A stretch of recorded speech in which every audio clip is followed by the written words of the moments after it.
Hello, പിന്നെ നമുക്ക് വന്നിട്ടുള്ളത് ഒരു 1/2 kg റെഡ് വെൽവെറ്റ് കേക്കിൻ്റെ ഓർഡറാണ്. അപ്പോൾ ഇതെൻ്റെ ഒരു ഫ്രണ്ട് തന്ന ഓർഡറാണ്. അപ്പോൾ ഇത് ബർത്ത്ഡേക്ക് വേണ്ടിയിട്ടുള്ള ഒരു ഓർഡറാണ്.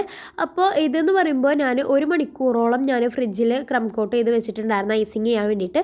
1 മണിക്കൂർ കഴിഞ്ഞിട്ടാണ് ഞാനിവിടെ ഫൈനൽ കോട്ട് ചെയ്യാൻ വേണ്ടി എടുത്തിട്ടുള്ളത്. അപ്പോൾ അവൾ ഡിസൈൻ എന്നോട് പറഞ്ഞിട്ടുണ്ടായിരുന്നത് റെഡും ഗോൾഡനും ഫോക്സ് പോളും അതുപോലെ തന്നെ റെഡ് റോസ് ഫ്ലവറും വെച്ചിട്ട് എൻ്റെ ഇഷ്ടത്തിന് ബാക്കി ചെയ്തോളാനാണ് പറഞ്ഞിട്ടുണ്ടായിരുന്നത്. അപ്പോൾ ഞാൻ ആ പറഞ്ഞ പോലെ തന്നെ റെഡും ഗോൾഡനും വെച്ചിട്ട് ചെയ്തിട്ടുണ്ട്.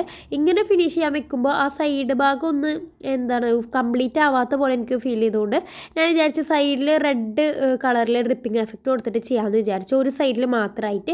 അപ്പോൾ ഞാൻ അങ്ങനെ ചെയ്യാമെന്ന് വിചാരിച്ചിട്ട് ചെയ്തുകൊണ്ടിരിക്കുമ്പോഴാണ് ചോക്ലേറ്റ് ഗനാഷ് ഭയങ്കര കട്ടിയായിട്ട് മാറിയത്. അപ്പോൾ ഞാൻ ചെന്നാൽ പിന്നെ എല്ലാ ഭാഗത്തേക്കും ആക്കി കൊടുക്കാൻ വിചാരിച്ചിട്ട് എല്ലാ ഭാഗത്തേക്കും ഞാൻ റൗണ്ട് ആ ഒരു ഷേപ്പിലാക്കി കൊടുത്തിട്ടുണ്ട്. എന്നിട്ട് നമ്മൾ അപ്പുറൂന്ന് എഴുതി കൊടുക്കുന്നുണ്ട്, ഹാപ്പി ബർത്ത്ഡേ അപ്പുറൂന്നാണ് എഴുതാൻ പറഞ്ഞിട്ടുണ്ടായിരുന്നത്. അപ്പോൾ ഞാനിവിടെ അപ്പുറൂന്ന് ചോക്ലേറ്റ് മെൽട്ടാക്കിയിട്ടും അടിയിലൊരു ലവും പിന്നെ ഒരു ഹാപ്പി ബർത്ത്ഡേ ടോപ്പറും വെച്ച് കൊടുത്തിട്ടുണ്ട്.